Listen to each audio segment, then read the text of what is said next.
আসসালামু আলাইকুম। এই হচ্ছে 25 ব্যাচের শিক্ষার্থী ভাই বোনেরা। আজকে তোমাদের হচ্ছে বাংলা দ্বিতীয় পত্র পরীক্ষাটা হয়ে গেল। পরীক্ষা কেমন হয়েছে অবশ্যই কমেন্ট করে জানাবে। আমাদের ক্লাস সাজেশনগুলো কতটুকু হেল্প করেছে এই বিষয়টাও মন চাইলে কমেন্ট করে জানাতে পারো।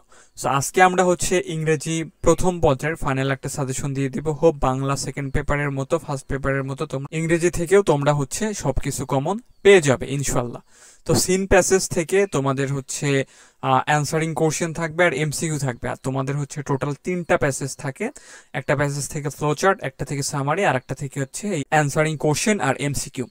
ফার্স্ট প্যাসেজের জন্য যে প্যাসেজগুলো পড়তে হবে দেখে নাও। এখানে দেওয়া হয়েছে spending, Nelson Mandela, his name was Jerry, my name is Amerigo, why education, storm and stresses of adolescence and some ecotourism, family relationship, the unbeaten girl, a mother in Mannville, what is dream. So seen প্যাসেজের জন্য এগুলা দেওয়া হয়েছে এই 10টা most important. এই 10টা শেষ করলে এই 10টার মধ্যে থেকে তোমরা সিন প্যাসেজ তো কমন পেতে পারো, আবার ফ্লোচার্ট সামারিও কমন পেয়ে যেতে পারো। ওকে, সো তোমাদের টোটাল 3টা প্যাসেজ থাকবে, যেটা বললাম 3টা প্যাসেজ থেকে 35 মার্ক থাকছে আর কি। সো এরপরে দেখা হচ্ছে সামারির জন্য কিছু প্যাসেজ দেওয়া হয়েছে। তোমার সামারিতে 10 মার্ক থাকে। অবশ্যই এই প্যাসেজগুলো একটু দেখার চেষ্টা করবে। আর সামারি লেখার ফরম্যাট আছে, আমি ওই ক্লাসটা আপলোড করে দিব নি। এছাড়াও একটা ক্লাস আপলোড করা আছে অলরেডি, তোমরা হচ্ছে ওটা দেখে নিও। সামারির জন্য যে প্যাসেজগুলো একটু দেখা প্রয়োজন তোমরা একটু দেখে নাও। Junk food, dreams have fascinated philosophers, we spend money for different categories, এরকম কিছু ছিল মনে হয়। The famous Greek philosopher, the act of thinking deeply, the orphans is in the we spend money for, hold fast to dreams, all people dream but. আর হচ্ছে board question দেওয়া হয়েছে, board কোশ্চেনগুলো একটু সলভ করো। বোর্ড কোশ্চেন বলতে এখানে তুমি যে বোর্ডের আন্ডারে পরীক্ষা দিচ্ছ ওই বোর্ডগুলো সলভ করার একটু চেষ্টা করো, ঠিক আছে? অন্যান্য বোর্ড ওইভাবে সলভ করার দরকার নাই। সো এবার আসে হচ্ছে ফ্লো চার্টে তোমার হচ্ছে 5 মার্ক থাকবে। সো ফ্লো চার্টের জন্য যে প্যাসেজগুলো পড়বা দেখে নাও। Education gives us knowledge, the island of ST Martin's in the, এগুলা একটু একটু করে তুলে দেওয়া হয়েছে। তুমি বই খুললেই এগুলা হচ্ছে পেয়ে যাবা, বা তোমার কাছে যদি ইংরেজির কোনো বই থাকে, অবশ্যই মনে হয় আছে, তো এখান থেকে এগুলা হচ্ছে একটু দেখে নিও আর কি। The time of adolescence is the first thing education does when a girl gets married. Junk food আবার দেওয়া হয়েছে। মাই নেম ইজ আমেরিগো আবার দেওয়া হয়েছে। The famous Greek philosopher, education aims to bring. আর বোর্ড কোশ্চেন সলভ করতে বলা হয়েছে। তুমি যে বোর্ডের আন্ডারে পরীক্ষা দিচ্ছ ওখান থেকে ওই বোর্ড কোশ্চেনগুলো সলভ করলেই হবে। এবার আসে হচ্ছে রিয়ারেন্স। এখান থেকে হচ্ছে যেগুলো পড়বা দেখে নাও। Kazi Nazrul Islam, Nelson Mandela, the sultan and the applicants, a lad and a teacher, doctor Mohammad Shahidullah, the king and a good astrologer, Khan Jahan Ali, king Solomon, an English boy and Napoleon, the master and the cook, অথবা the cook and the master, Zainul Abedin, Nasreddin Hodja, Mother Teresa, Alexander and Porus. এগুলা পড়লে ইনশাল্লাহ এর মধ্যে থেকে সকল বোর্ডের জন্য একটা একটা করে কমন পেয়ে যাবা। এরপরে দেখা হচ্ছে গ্রাফ চার্ট।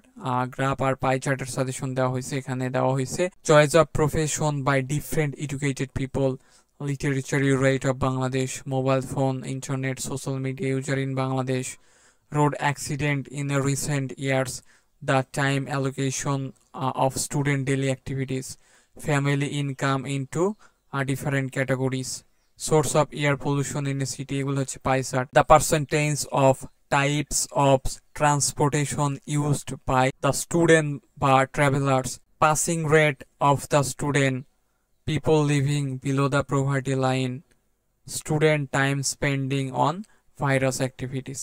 সেখান থেকে এই গ্রাফ চার্ট পাই চার্টগুলো দেখলেই হবে। এছাড়া আমার চ্যানেলে একটা ভিডিও আপলোড করা আছে কিভাবে একটা গ্রাফ চার্ট বা পাই চার্ট দিয়ে তুমি সবগুলো হচ্ছে লিখতে পারবা। তারপরেও আমি নতুন করে ভিডিও আপলোড দেওয়ার চেষ্টা করব। এই ফরম্যাট ইউজ করে লিখলে 15-তে 10, 12, 13 এমনিতেই পাওয়া যাবে। এরপরে আসে হচ্ছে কমপ্লিটিং স্টোরি। স্টোরি হচ্ছে দুই ধরনের হয়ে থাকে। একটা হচ্ছে ক্রিয়েটিভ স্টোরি। যদি ক্রিয়েটিভ স্টোরি আসে তোমার হচ্ছে বানায় বানায় লিখতে হবে। আর যদি ট্র্যাডিশনাল স্টোরি দিয়ে দেয়, লাইক এই টাইপের স্টোরি দিয়ে দেয়, তাহলে এইগুলা পড়লে ইনশাল্লাহ এখান থেকে কমন পেয়ে যাবা। এখানে দেওয়া হয়েছে Bayazid love for his mother, money can not bring happiness, where there is a will there is a way, honest woodcutter, who is to bell the cat, The judgment of a wise judge. Dress does not make a man great. A foolish crow and a cunning fox. A farmer and a wonderful goose, অর্থাৎ গ্রাপসল লসল যেটাকে বলা হয়। A friend in need is a friend indeed, nobody believes liar, king Lear and his daughter, devotion to mother. সেখান থেকে এগুলা দেওয়া হয়েছে, এগুলা পড়লেই হয়ে যাবে। এরপর হচ্ছে informal letter. So informal letter একটা ফরম্যাট দিয়ে সবকিছুই লেখা যাবে, তবে কমপ্লিটিং স্টোরি আর সেকেন্ড পেপারের প্যারাগ্রাফ এগুলো হচ্ছে ফরম্যাট ইউজ করে লেখার দরকার নেই।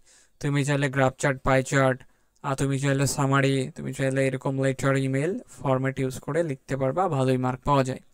সো এখানে ইনফর্মাল লেটার যেগুলো দেওয়া হয়েছে দেখে নাও। About country, plan after HSC exam, importance of reading newspaper, routine for the HSC examination বা exam, advising not to share fake news on social media, telling the progress of studies, congratulation on brilliant success, advantage of learning English, advising not to waste time, Facebook, asking admission procedure for over student, a condolence message for your friend, thanking for birthday gift, joint picnic। এগুলা পড়লে ইনশাল্লাহ এর মধ্যে থেকে common পেয়ে যাবা। এছাড়াও আমি ফরম্যাটের ভিডিও আপলোড দেওয়ার চেষ্টা করব। এরপরে আসে হচ্ছে কোশ্চেন নাম্বার 4 এবং 5। এই কোশ্চেনটাই ঝামেলা করে ফার্স্ট পেপারের, আর যতগুলো দেওয়া হইলো ইনশাল্লাহ এই সাজেশনের মধ্যে থেকে কমন পেয়ে যাবা। সাজেশনের বাইরে থেকে প্রশ্ন হওয়ার সম্ভাবনা খুবই কম, তার কারণ হচ্ছে যেগুলো দেওয়া হয়েছে এগুলো একদম ভেরি ভেরি ইম্পর্টেন্ট গুলাই দেওয়া হয়েছে। কোশ্চেন করলে এগুলোর মধ্যে থেকে প্রতি বছর করে আর কি। আর উইথ ক্লোজ উইদাউট ক্লোজের বিষয়টা এগুলো হচ্ছে কমন পড়ে না খুব একটা। আর বাংলাদেশের কোনো টিচারই নির্দিষ্ট করে 10টা 20টা দিয়ে বলতে পারবে না যে এর মধ্যে থেকে কমন পড়বে। এগুলো হচ্ছে তোমার সারা বছরের সাধনার ফসল বলা যেতে পারে, বা যারা হচ্ছে ইংরেজিতে ভালো পারে, ওয়ার্ড মিনিং ভালো পারে, অনুবাদ করতে ভালো পারে, তারা এগুলা অনায়াসে পেরে যায় আর কি। সো তারপরেও এগুলোতে পড়তে হবে। কিভাবে পড়বা আমি এটার সাজেশন ওইভাবে দিচ্ছি না, এখানে বলা হয়েছে উইথ ক্লুজ উইদাউট ক্লুজ। এগুলা কমন পড়ে না বা কমন খুবই কম পড়ে, এগুলা সাজেশন দেওয়া মুশকিল, তবে 2 থেকে 3 বছরের বোর্ড প্রশ্ন সমাধান করলে কমন পাওয়া যেতে পারে। সো এটা হচ্ছে তোমরা করে দেখতে পারো। লাস্ট হচ্ছে 3-4 ইয়ারের বোর্ড প্রশ্ন সলভ করো মানে সহ, তাহলে হচ্ছে ইনশাল্লাহ কমন পাইতে পারো, অথবা ওর আলোকে কমন পাবা। তুমি যদি বাংলা অনুবাদ সহ অনেকগুলা পড়তে পারো তাহলে এমনিতেই একটা র্যান্ডমলি দিয়ে দিলে তুমি পারবা। সো এই বিষয়গুলো তোমরা এইভাবে পড়তে পারো। এই তো, আর আমি হচ্ছে ফরম্যাটগুলো আপলোড করার চেষ্টা করব, ওই ইনফর্মাল লেটার, ইমেল, দেন হচ্ছে গ্রাফ চার্ট, পাই চার্ট, তারপরে সামারি কিভাবে লিখতে হয় একটা ফরম্যাট দিয়ে, এগুলো আমি আপলোড করার চেষ্টা করব। সো অবশ্যই এই ভিডিওগুলো দেখার জন্য চ্যানেলটাকে সাবস্ক্রাইব করে পাশে থাকা ঘন্টা বাটনটি অল করে দিও। আজকের ক্লাসটা এই পর্যন্তই ছিল। আল্লাহ হাফেজ।